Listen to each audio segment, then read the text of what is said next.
Donc le système immunitaire, c'est un système fantastique.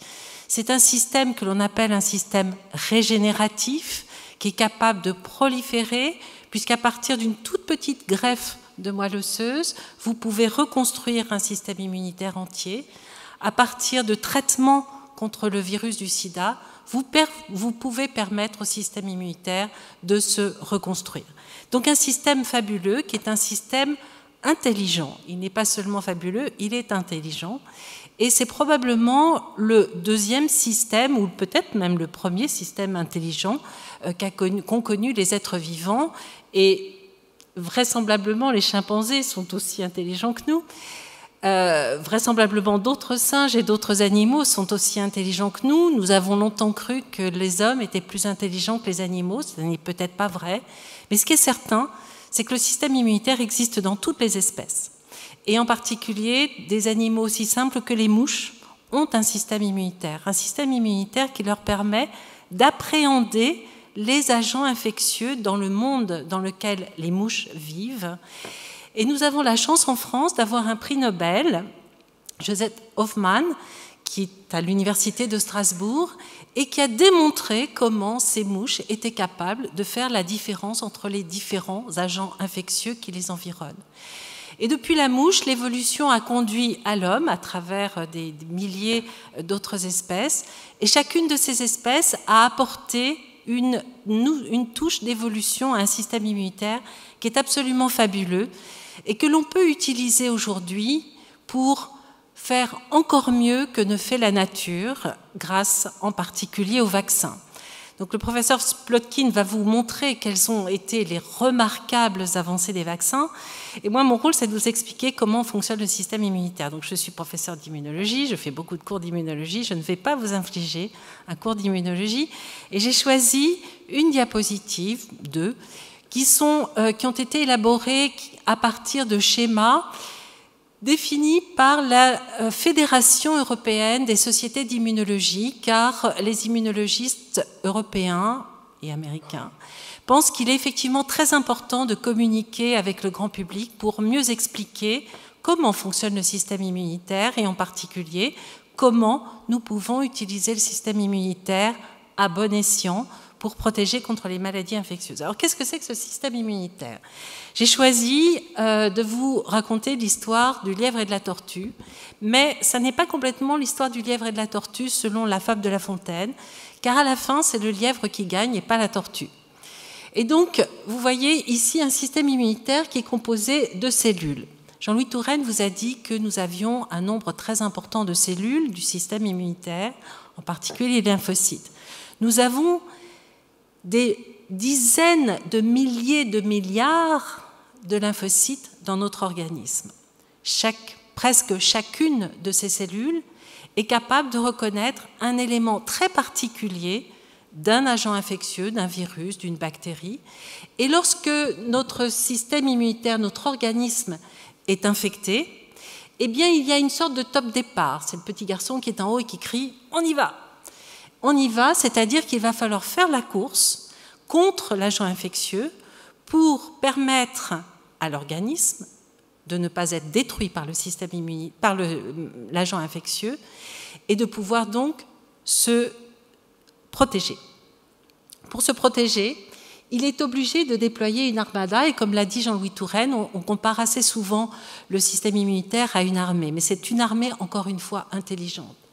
Cette armée, elle est capable donc, à partir d'une cellule qui sera capable de faire un anticorps. Cette cellule, pour faire beaucoup d'anticorps, pour pouvoir se protéger contre les milliards de particules virales ou de bactéries, cette cellule va être obligée de proliférer et d'évoluer pour arriver à produire des anticorps très actifs, capables de neutraliser les agents infectieux. Mais pour cela, la première fois que l'on rencontre un agent infectieux, qu'on ait 3 mois, ou qu'on ait 30 ans, ou qu'on ait 70 ans, eh bien, il va falloir des semaines, voire des mois, pour arriver à produire des quantités importantes de cet anticorps. Et cet anticorps, la première fois qu'on rencontre l'agent infectieux, Cet anticorps n'est pas un anticorps efficace, c'est un anticorps de faible efficacité. Et donc, certes, on est capable de se protéger, mais on se protège avec retard, et le retard, on le paye au prix d'une infection. Donc, si c'est le virus de la rougeole qui nous a envahis, eh bien, on fait une rougeole. La rougeole, pour l'immense majorité de la population, ça n'est pas grave. La rougeole tue. La rougeole est encore la première cause de mortalité infectieuse dans la petite enfance, dans les pays en développement. Pourquoi la rougeole tue? Eh bien, c'est parce que le système immunitaire va être trop lent. C'est la tortue. Il va être trop lent à faire cette multiplication des petits pains, multiplication des lymphocytes, et ne va pouvoir produire que des anticorps de faible efficacité, qu'on appelle des anticorps de faible affinité. Mais tout change grâce à ce que l'on appelle la mémoire immunitaire. Et c'est là toute l'intelligence du système immunitaire, car le fait d'avoir été capable de faire un anticorps en très grande quantité a permis néanmoins, dans certains lymphocytes, de faire quelques anticorps de très forte efficacité. Sauf que ces anticorps de très forte efficacité sont si peu nombreux qu'on ne les détecte pas et qu'ils ne vont pas être capables, la première fois, de protéger réellement contre l'agent infectieux. Et ça n'est que lorsque on rencontre l'agent infectieux la deuxième fois que ces rares cellules qui produisaient par miracle un très bon anticorps, un anticorps de très bonne efficacité, ces cellules vont être sélectionnées par le système immunitaire car elles ont un avantage. Elles sont capables de courir plus vite, de se multiplier plus vite, et ça devient le lièvre. Et le lièvre, là, il va gagner la course car il va permettre la prolifération très rapide de cette bonne cellule qui produit le bon anticorps, qui attaque bien l'agent infectieux, et de produire des quantités extrêmement importantes d'anticorps qui sont tout de suite des super anticorps. Donc, la formidable organisation de ce système immunitaire que l'évolution a créé au cours des dizaines, des milliers de millions d'années, permet effectivement, lors de la deuxième rencontre avec l'agent infectieux, de faire un super anticorps, ce qui fait que lorsque l'on rencontrera l'agent infectieux la troisième fois, on aura d'emblée un super anticorps, et cette fois-ci, on pourra dormir tranquillement, car on n'aura pas la maladie, on aura les super anticorps qui nous permettront de bloquer à l'entrée l'agent infectieux. Et c'est ça le vaccin.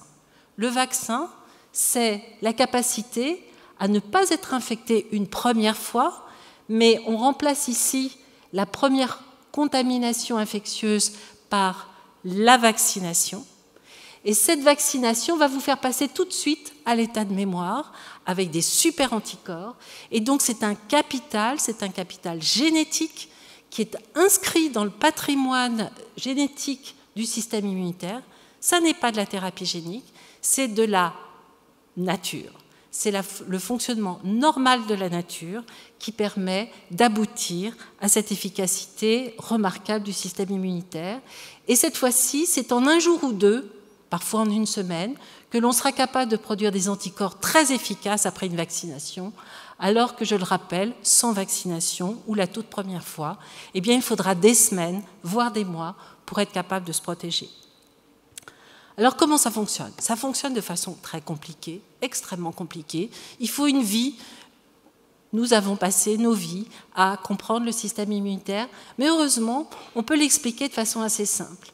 Et donc, ce système, il est absolument disséminé dans l'ensemble de notre corps. Nous avons du système immunitaire partout. Il est organisé de manière à ce que nous puissions nous protéger absolument partout.